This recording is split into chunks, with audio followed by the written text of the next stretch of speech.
दोस्तों, आज हम बात करेंगे डिजिटल डेटा स्टोरेज के बारे में और इस वीडियो में हम विस्तार से जानेंगे SATA HDD, SATA SSD, M.2 SATA SSD और M.2 NVMe SSD के बारे में, इनके अंदर की तकनीक, कैसे ये काम करते हैं और किसे कब चुनना चाहिए। तो चलिए शुरू करते हैं। सबसे पहले बात करते हैं SATA HDD की, जो कि ट्रेडिशनल मैग्नेटिक स्टोरेज तकनीक पर आधारित है। इसमें घूमते हुए प्लेटर्स होते हैं जिन पर मैग्नेटिक फील्ड के जरिए डेटा को स्टोर किया जाता है और एक read write head in platters के ऊपर से गुजरता रहता है, जिससे डेटा को पढ़ा और लिखा जाता है। परंतु इन घूमते हुए पार्ट्स के कारण कभी कभी वाइब्रेशन और शोर की समस्या हो जाती है। साथ ही स्पीड भी SSD की तुलना में कम रहती है, लेकिन इसकी सबसे बड़ी खूबी यह है कि यह किफ़ायती दाम में भारी मात्रा में डेटा संग्रहित करने की क्षमता प्रदान करता है, जिससे इसे बैकअप, आर्काइव और बड़े डेटा स्टोरेज के लिए आदर्श माना जाता है।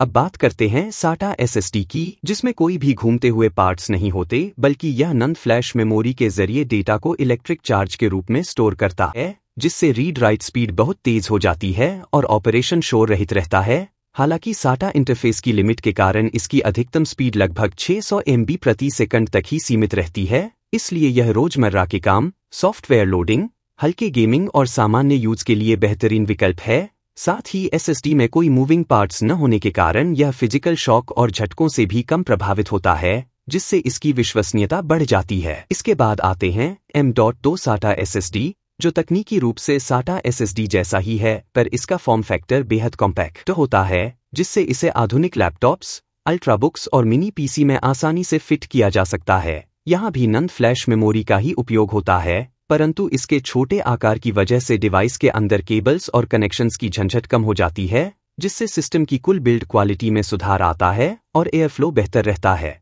और अंत में आते हैं M.2 NVMe SSD, जो स्टोरेज की दुनिया में एक क्रांतिकारी बदलाव लेकर आया है। इसमें NVMe non volatile memory express protocol का इस्तेमाल होता है और यह PCIe peripheral component interconnect express बस के जरिए कनेक्ट होता है, जिससे इसकी read write speed SATA SSD की तुलना में कई गुना तेज हो जाती है। साथ ही इसमें लेटेंसी बेहद कम होती है, जिससे डेटा एक्सेस करने में केवल कुछ मिलीसेकंड लगते हैं और यह विशेष रूप से video editing, 3D rendering, high and gaming और प्रोफेशनल वर्कस्टेशंस जैसे हाई परफॉर्मेंस सिस्टम्स के लिए एकदम परफेक्ट विकल्प बन जाता है। अब बात करते हैं कि HDD और SSD किस तरह से डेटा स्टोर करते हैं। जहां SATA HDD में डेटा को मैग्नेटिक डिस्क पर छोटे छोटे बिट्स में बदलकर स्टोर किया जाता है और रीड राइट हेड द्वारा इन्हें एक्सेस किया जाता है, वहीं SSD में डेटा फ्लैश सेल्स में इलेक्ट्रिक चार्ज के जरिए स्टोर होता है, जिससे एक्सेस टाइम बहुत कम हो जाता है और सिस्टम की कुल परफॉर्मेंस काफ़ी बेहतर हो जाती है।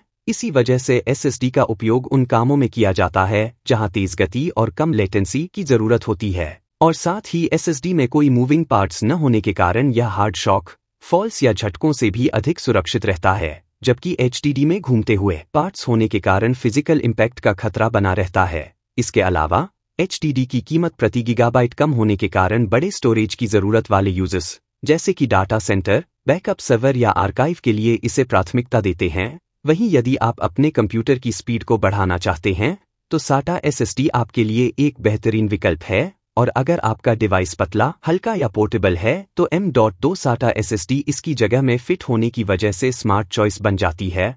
जबकि यदि आप प्रोफेशनल ग्रेड के काम, जैसे कि वीडियो एडिटिंग, गेमिंग या 3D रेंडरिंग करते हैं, जहां हर मिलीसेकंड मायने रखता है, तो M.2 NVMe SSD का चुनाव करना सबसे उपयुक्त रहेगा। साथ ही यह भी समझना जरूरी है कि इन सभी तकनीकों में डेटा को स्टोर करने के तरीके में मूलभूत अंतर है। HDD में मैग्नेटिक पार्टिकल्स का उपयोग करके डेटा को सतह पर जमाया जाता है, जबकि SSD में ट्रांजिस्टर और फ्लैश सेल्स के माध्यम से इलेक्ट्रॉनिक रूप से डेटा को स्टोर किया जाता है, जिससे SSD बहुत कम समय में डेटा को रीड और राइट कर सकता है। इसी कारण से जहां HDD का उपयोग बड़े और किफ़ायती स्टोरेज के लिए किया जाता है, वहीं SSD तेज प्रदर्शन और उच्च विश्वसनीयता प्रदान करता है। और अगर हम बात करें M.2 NVMe SSD की, तो इसकी उच्च स्पीड, कम लेटेंसी और उन्नत तकनीकी क्षमताओं के कारण यह आज के हाई परफॉर्मेंस सिस्टम्स में क्रांतिकारी बदलाव का कारण बन चुका है। तो दोस्तों, आज हमने देखा कि कैसे डिजिटल डेटा स्टोरेज की ये विभिन्न तकनीकें SATA HDD,